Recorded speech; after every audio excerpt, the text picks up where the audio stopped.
ప్రియతమ నాయకుడు రాంప్రసాద్ రెడ్డి గారికి, ఇక్కడికి ఇచ్చేసిన సోదరీమణులు, యువకులకు అందరికీ నా హృదయపూర్వక వందనములు.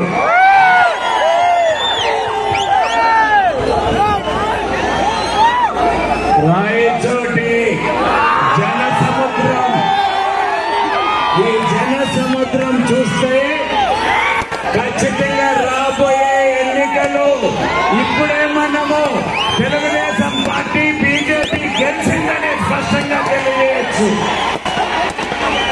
నేనైతే ఎన్నోసార్లు రాయచోటికి వచ్చా కానీ ఇంత పెద్ద జనం నా జీవితంలో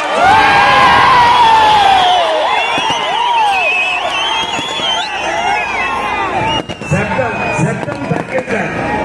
ఇల్లు అనగానే పండగ కాదు, అసలైన ఓట్ల పండగ మే 13